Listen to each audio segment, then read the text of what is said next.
how best to sum up Synthetic Man? Well, to start, he's one of the many lovely creators who has a few extremely progressive and hot new takes on race mixing.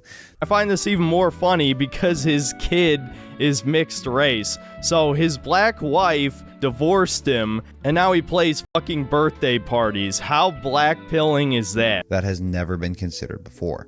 Certainly not within the last 100 years at least.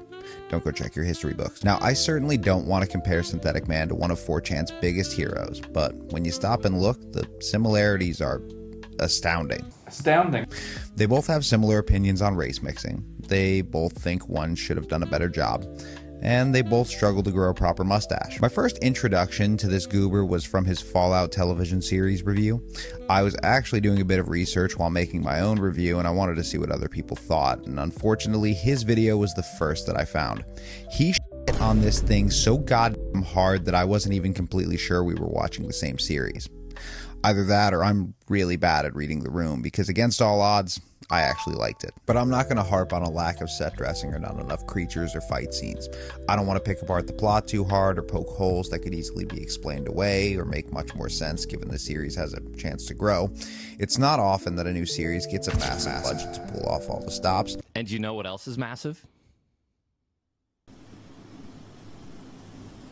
And with such a beloved series like Fallout and such a large fan base, it's hard to pinpoint what will make everyone, or even just the majority, happy. And considering what those sick bastards Tom and Pete did to the poor series behind closed doors, it's no question that the fans would be protective of their franchise and critical of what the chess club member had to say. But all of the arguments I would have expected to hear, the statistical anomaly of the show's relationship, just wasn't one of them. I find this even more funny because if you know anything about marriage statistics, you would know that white male, black female actually has the lowest divorce rates. So in a way, you could almost say this is anti-propaganda, but I still think it's promoting race mixing. Now, he has hundreds of videos that are just like this one.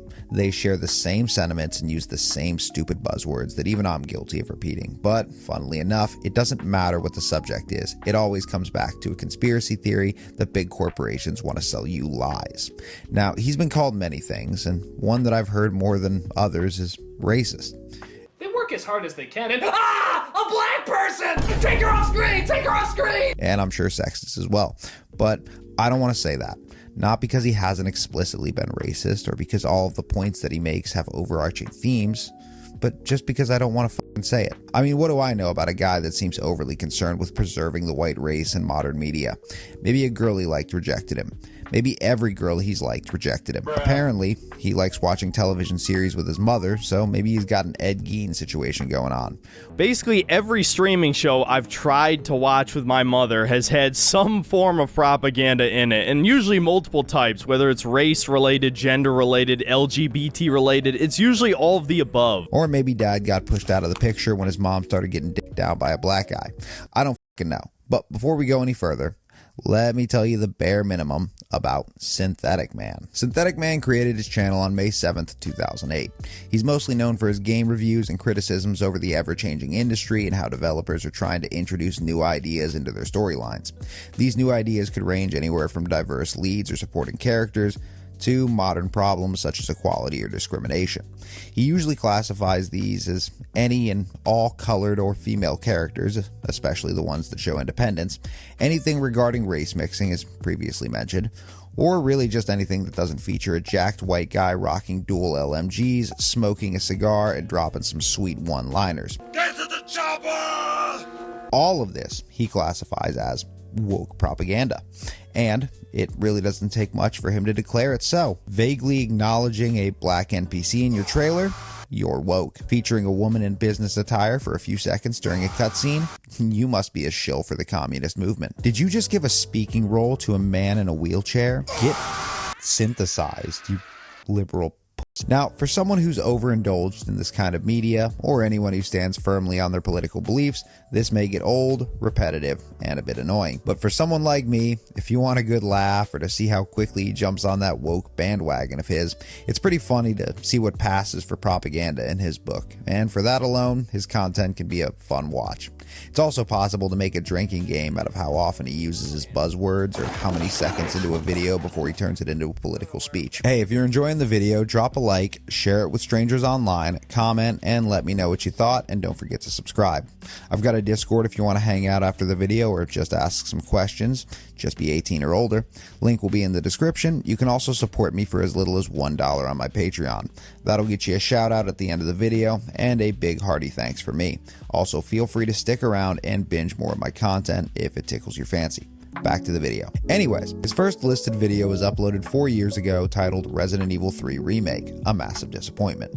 Now, although it seems he had content prior to this, just due to him mentioning a former review he made about a Dead Space game in his RE3 review, it's currently unlisted for one reason or another. It's very much possible that prior to all of his hot new takes, he actually made some decent and well put together reviews, as even his RE3 Remake review had some fair and decent criticisms, not unheard of from a dedicated fan of any franchise. All of this is quickly swept up though when you hit his Last of Us Part 2 review, and before you start checking the runtime on this video, no, I'm not going to harp on every little detail of his channel, but I want to point out a few criticisms before we wrap this shit up. Now, I've never played The Last of Us, only because I hadn't owned a PlayStation console since the original PlayStation. Hold up.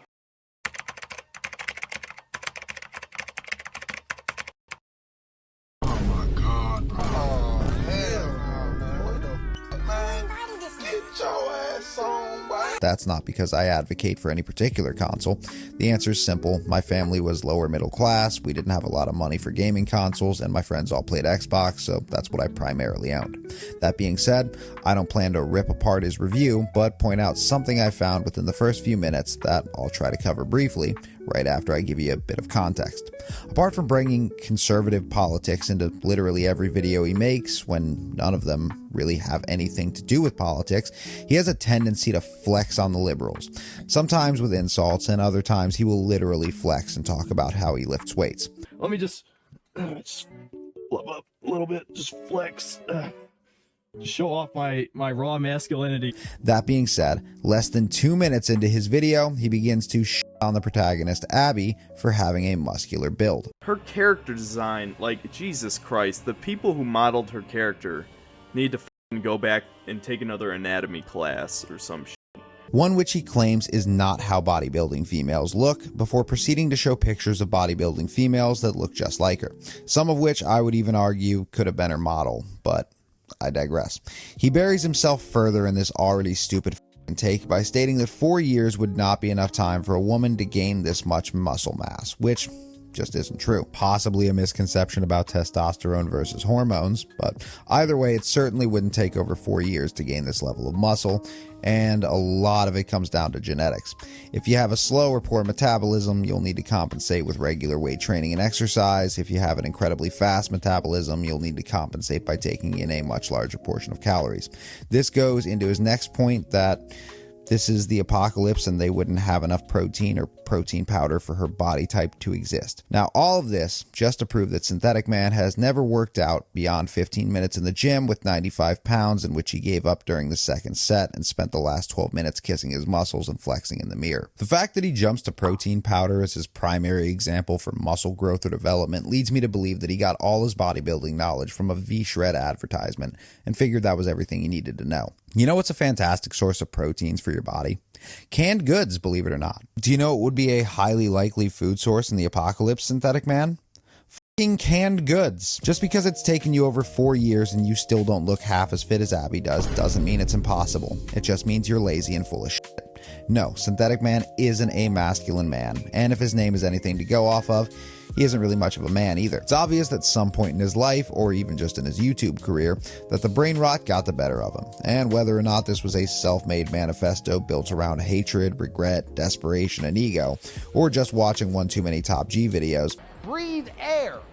You don't need a vape. It seems Synthetic Man has walked himself right between Destiny's pale white butt cheeks to be shit on over and over by the idea that the liberal media is forcing their messaging into his fragile and scattered little mind. Now, I'm not going to gripe on every single one of his stupid opinions about politics, because I'm not really a political person, but at this point, I figure the only ones still watching are the ones that care to hear my personal opinions on this matter. So I imagine the majority of people that involve themselves with politics may call me a fence rider. Honestly, I don't care about politics one way or the other. I can agree with things on both sides of the fence, but when it comes to what you believe, I don't give a shit. I don't give a shit. I don't give a shit. I don't. Which is why I don't expect you to give a shit about mine. I don't give a shit. The way I see it, I'm not qualified to speak on any political stance I may or may not take anyways. And whether we agree on something or not doesn't mean we can't have a meaningful conversation or share similar opinions on other subjects.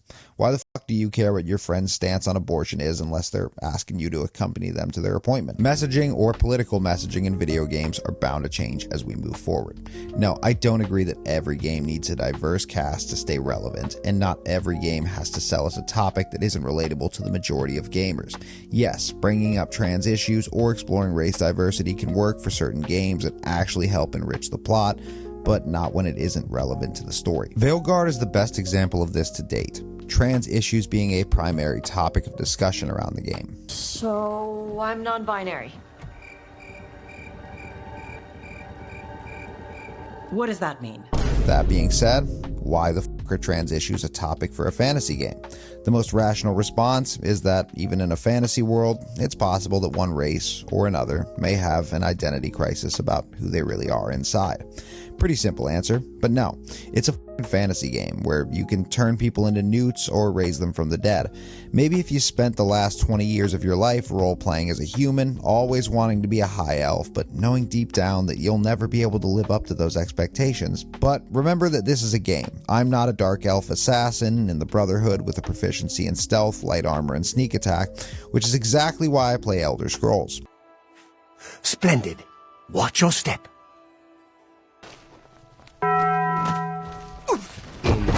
I can be whatever the fuck I want. So for someone of the LGBT or trans community specifically, why would they want to subject themselves to the same real world problems they've dealt with their entire lives? Now don't get me wrong, this could fit right at home for so many other titles that have more modern and realistic feel, but it's a fucking fantasy game for a reason.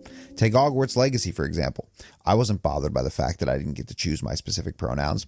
Just the fact that everyone else fucking got to. No, but seriously, I think the gender or pronoun gripes people have had with the game were silly.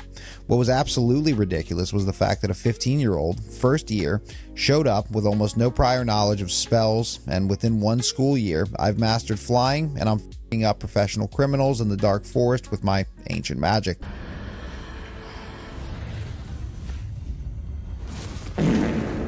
And sending them to God knows where. Or the fact that they give me the whole song and dance about good and evil and whether or not I'm willing to give myself over to the dark side just to learn these 3 unforgivable curses. And I can't even use it on a single classmate or a teacher.